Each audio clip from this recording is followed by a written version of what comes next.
নমস্কার বন্ধুরা, আশা করি সবাই ভালো আছেন। রীতা ফুড সেন্টার থেকে সবাইকে স্বাগত জানাই। আজ আমি এমন একটা মাছের রেসিপি আপনাদের শেয়ার করছি যে মাছটা অনেকে হয়তো চেনেন, অনেকে চেনেন না। এটা হচ্ছে শঙ্কর মাছ। এটা না বাজার থেকেই এরকম কেটে কেটে আনতে হয়, বাড়িতে কাটা সম্ভব না। আমি মাছগুলোকে নুন, হলুদ, লঙ্কার গুঁড়ো, কাঁচা সর্ষের তেল মাখিয়ে আধ ঘন্টা রেখে দিয়েছিলাম। এবার গ্যাসে কড়াই বসিয়ে তাতে সর্ষের তেল দিয়ে একটু নুন হলুদ দিয়ে তারপরে মাছগুলো দিয়ে দিলাম। নুন হলুদ দিলাম কারণ তাহলে মাছগুলো দিলে না ওই ছিটকে আসে না, সেটা নুন হলুদ দেওয়াতে ছিটকে আসবে না। এবার মাছগুলো দিয়ে এমনি ঢাকা দিয়ে একটু ভেজে নিচ্ছি। আমি সবসময় না মাছ একটু ঢাকা দিয়েই ভাজি, মাছের মাথা। কারণ যতই নুন হলুদ দিই, যতই কাঁচা সর্ষের তেল মাখি না কেন, ভয় লাগে। তো এইভাবে আমি একটু ভেজে নিই। আর ঢাকা দিয়ে ভাজলে না পুরো মাছটা ভেতর থেকে ভাজা হয়। একটু গ্যাস কমিয়ে নিতে হয় ঢাকা দিয়ে যখন ভাজতে হয়। তো মাছগুলো আমার ভাজা হয়ে গেছে, আমি একটু হালকা করেই ভেজেছি।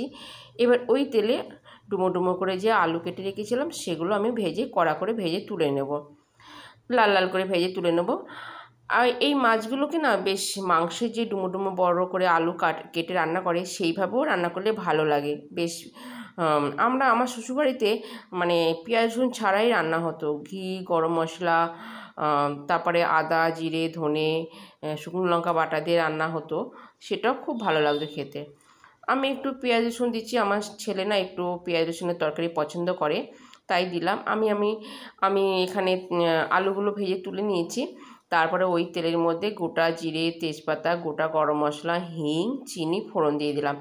তারপরে পেঁয়াজ কুচিটা দিয়ে একটু ভাজা ভাজা করে ওর মধ্যে হলুদ গুঁড়ো, জিরের গুঁড়ো, পরিমাণ মতো নুন, 1 চামচ আদা বাটা, 1 চামচ রসুন বাটা আমি দিয়ে একটু জল দিয়ে মশলাটাকে ভালো করে কষিয়ে নেব। দেখুন এরকম একটু কষিয়ে নিতে হবে গ্যাস কমিয়ে। এই সময় একটু গ্যাসটা কমিয়ে রাখলেই ভালো হয়। জল দিয়ে কষাতে হবে। তারপর আমি একটু কালারের জন্য একটু রেড চিলি দিয়ে দিচ্ছি। রেড চিলিটা দিয়েও আমি একটু জল দিয়ে একটু কষিয়ে নেব। জল দিয়ে যদি বারবার এখানে মশলা যদি কষানো যায় না, তাহলে রান্নাটা খুব ভালো হয়, তরকারির স্বাদ ভালো হয়। দেখুন মশলাটা আমার কষানো হয়ে গেছে। তারপরে আমি এখানে ভাজা আলু মাছ দিয়ে ভালো করে একটু রান্না করে নেব, মিশিয়ে নেব মশলাটা, যাতে আলুর মধ্যে মাছের মধ্যে মশলাটা ঢোকে। আমি একটু ঢাকা দিয়ে একটু গ্যাস কমিয়ে রাখবো, ভালো করে নাড়াচাড়া দিয়ে করে। এই সময় একটু গ্যাসটা কমিয়ে রাখতে হবে, গ্যাস কমিয়েই কষালে ভালো হয়। আমি গ্যাস কমিয়ে সবসময় কষাই। দিয়ে একটু ঢাকা দিয়ে একটু গ্যাস কমিয়ে কষিয়ে নিলাম। তো ঢাকা খুলে আবার একটু নাড়াচাড়া করে মিশিয়ে দিলাম। এটা আমার কষানো হয়ে গেছে, আলুগুলো সেদ্ধ হয়ে গেছে। এবার পরিমাণ মতো জল দিয়ে দিলাম। জল দিয়ে ঢাকা দিয়ে একটু ফুটিয়ে নিলাম। দেখুন আলুগুলো সেদ্ধ হয়ে গেছে। এই রান্নাটা আমার পুরোপুরি রেডি।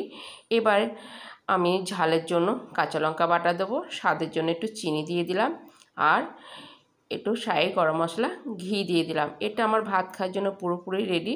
এটা ভাত, পরোটা, রুটি সব কিছুর জন্যই ভালো লাগবে। তাহলে বন্ধুরা আজ এই পর্যন্ত। ভালো থাকবেন, সুস্থ থাকবেন, নমস্কার।